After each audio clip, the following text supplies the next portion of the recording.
Once upon a time, I was living in South Africa, and I remember meeting this, and she told me, if you want to really find your femininity, you should go to India. Here in India, I feel like I belong really to this place. Metempsychosis. They say that in the past life, I think I was like Indian. I think that heritage is the main thing that we should really, keep going on because now with the world that is changing so fast, and I think this is something that really that we should try to save it.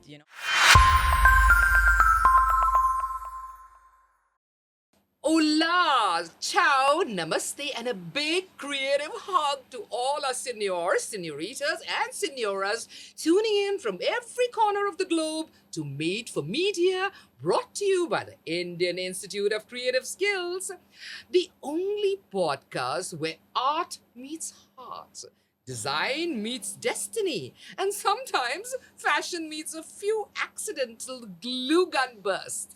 And today's episode is Creative Crossroads, from castles to classrooms, designing dreams and doodles with Baroness Margherita de Cles, where we explore creativity that transcends borders. I am your host, Dr. Vanndana Vaadera, the Director, Innovation and Communication, educator, coach, TEDx speaker, and an eternal admirer of artistry in all its forms. Today, we have a very, very, very special guest, an Italian aristocrat, designer, entrepreneur, and a philanthropist who actually lives in a castle. Yes, no kidding there. An actual one, a real one, not just a metaphor for a messy little closet. Baroness Margherita de Cles, from her ancestral palace in Trentino to the vibrant streets of India. Margherita's journey blends tradition, a bit of global inspiration, and artistic passion. She's the creative force behind La Classe Atelier and Fame Space, a haven for art, fashion, and cultural exchange in all forms. Welcome, Margarita, to this beautiful show made for media. Thank you for having me, Vandana. So nice to be here. Can I call you Maggie? Absolutely. All right, I like that name better. Okay, you grew up in this beautiful, you're a blend of creativity, old world grace, and modern creative charm. And you grew up in this Italian heritage and, that culture and elegance. So, how did that evolve into your current global, colorful world that you live in? You mean when I was a child, Yes. I enjoy reading the novelists as Tagore and You Krishnamurti. did? Of course, Wow. I was very attracted, to the spiritual world and, of course, philosophy. And once upon a time, I was living in South Africa, and I remember meeting this lady. She was a healer, and she told me, if you want to really find your femininity, you should go to India. So this is the reason why I came India first, and I fell in love, of course, with the colors, with the architecture, with the culture, and of course with the people. Wow, that's so beautiful. So, how did India open up your heart? The Indian simplicity, the textures, the spirituality. How did you weave all that into your garments, into your life, into your surroundings? How did you weave that rich heritage and culture of India into your Italian designs? Here in India, I feel like I belong really to this place. Metempsychosis. They say that in the past life, I think I was like Indian. Wow. Because I feel so comfortable, with your food and with the music, with the people. So for me, it was quite easy. In Italy, we don't really use colors. I mean, it's quite rare. I mean, now Yeah. the fashion industry prefers like black. Yes. I've been always very fond of colors. And by the way, my mom is from Sicily and is a beach place in Italy. So you can find colors like everywhere.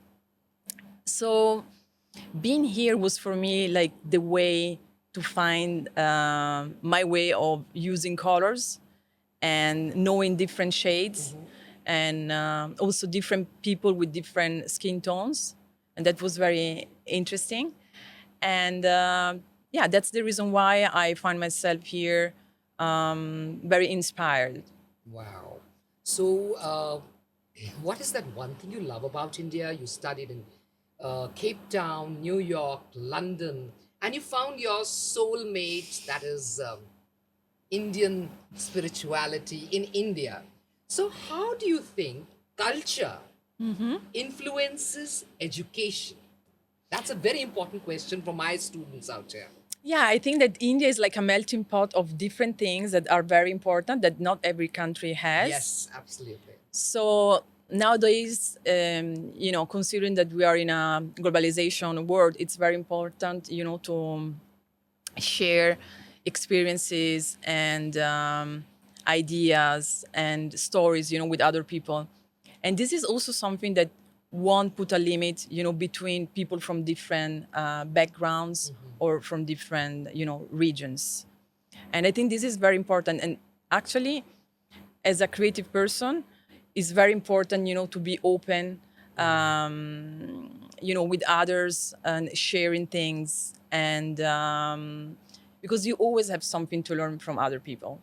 Absolutely. So I think our students should utilize the cultural heritage, the rich heritage, and get that inspiration and into their work, whether it be events, whether it be sound designing, whether it be animation and gaming. It should come from a cultural heritage also. Absolutely. I think that heritage is the main thing that we should really, keep going on. Because, now with the world that is changing so fast, and I think this is something that really that we should try to save it, also considering AI, all these new tools that I don't think that will be very helpful, for this type of things. Yes, absolutely, absolutely. So, as educator and as a counselor, as a counselor for the students, I counsel them quite often. I often meet students who are torn between safe academic path and creative ones with emotions like sound designing, beauty, innovation, events, animation, gamings. So, what would you say to such students who are split, who want to take a traditional path, but their heart says creativity? I always choose, love and, the desire. So I think like who works in this kind of field, it's like a God's calling. So you cannot avoid, being like an artist or like doing such, creative job. So when someone knows that, has such talent in music or in designing, he should really try to give a chance and get the right education, and of course be surrounded by the right people that can be like mentors like you. Yes. And this is really very important, so they can perceive their desires and fulfill their ambition. I think this is the way. Yes, yes. So you also have an academy, you also have students you teach. So what is the main thing that you inspire your students to do? Okay, my academy has just started last year. We also are very young. But this is a beautiful academy, and I hope that we can, collaborate in the very near future. I would love that. So I think that the future, of course, are our children. So I started with children. And, if you give to a child like a blank sheet, you will see what he's going to do like after 3 minutes. He's going to start drawing. Yes. If you do the same with an adult, it's going to be a mess. Yes. It will be, I don't know what to do. I don't have any idea. Absolutely. You said it so beautifully. Continue. So the children, at that age is really the right time, to put like a seed and, like a plant that is going to grow and give it its fruits, in the future.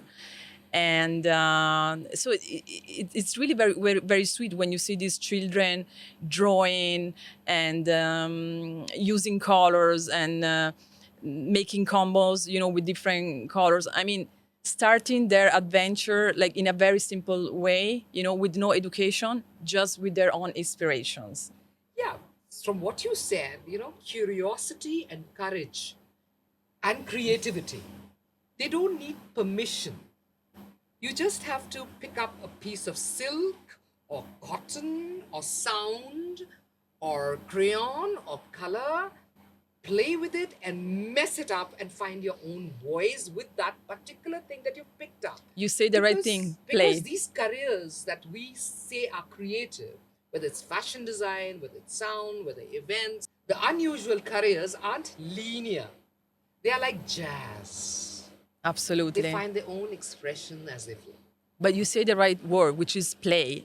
Our job is absolutely amazing. I mean, we are so lucky. I could never be like a banker or a lawyer. I mean, we have already so many.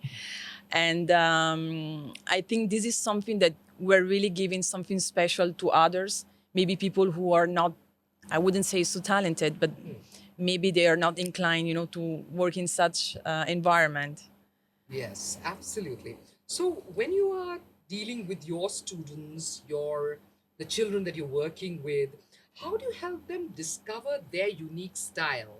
How do you find them, or how do you guide them to create a style of their own which resonates with their own personality? How do you do that? First thing I say to the mothers, please, you stick at home. Just leave me your children for the next 2 hours. Because, with the mothers, children, they just change. I like to observe them, and they're all different. They are so unique. And it's very simple. I just observe them, and then I try to understand what their real art, what they really like to do, or what kind of art they prefer, even if they prefer to sing or to dance or to stitch or to draw. Even that music, singing, dancing can be put in fabrics also. The flows, wow, yeah, cascades. It's like music. Absolutely, yeah. Because designing is like music. I think that all the arts are connected. Absolutely. You cannot just be a designer and pretend not to love music or dancing. Yeah, So absolutely. So you have a very mindful, holistic approach. So do you think that these educators and counselors can learn from creative industries when they are guiding the students? As in creativity, there is no right path or the wrong path.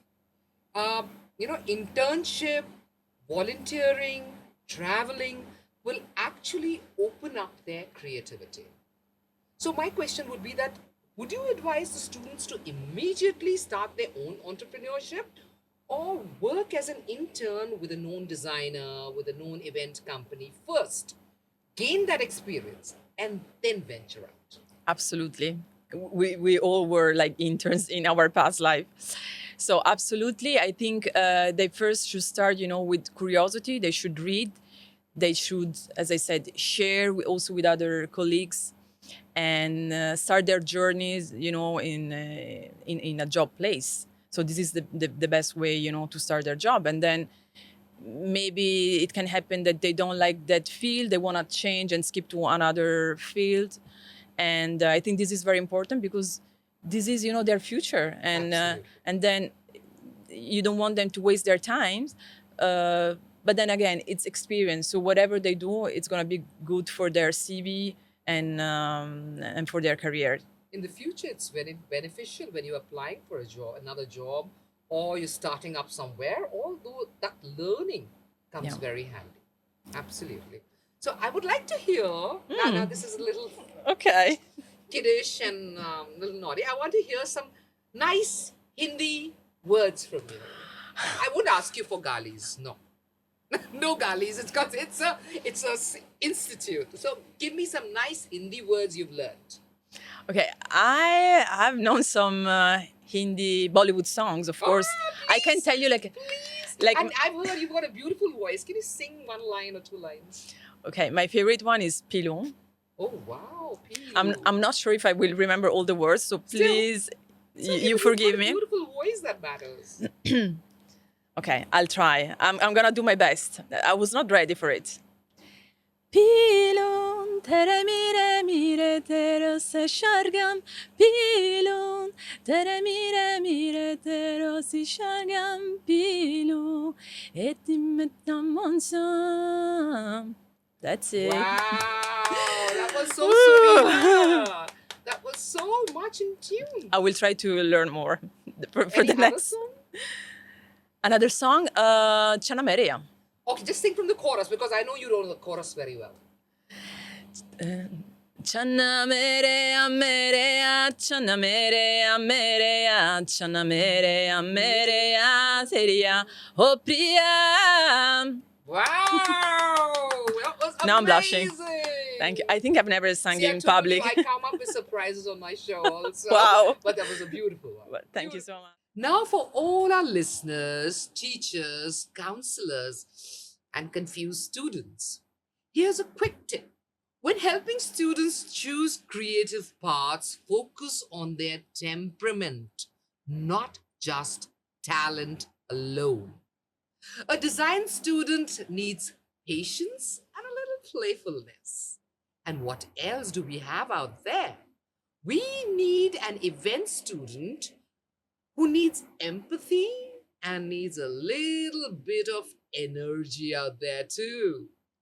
A sound design student needs rhythm and, of course, absolutely good headphones. Let's not forget that. And fashion students need coffee and courage. So, thank you so much, Maggie, for having done this beautiful podcast with us and not making us realize that you are actually a royalty out there from Europe. Thank you for reminding us that creativity knows no borders. It's a bridge between cultures, hearts, and generations, grandpas, grandmothers, everything. And that's a wrap from today's episode of Made for Media from Indian Institute of Creative Skills, Dreams and Doodles Designing with our charming Baroness Margherita de Cles, weaving stories with style. Remember, if your creativity feels stuck, just mix a little bit of India and Italy and a lot of imagination in it. Till the next time, I'm Vanndana Vaadera signing out. Be creative, stay Italian at heart and Indian at mind. Bye.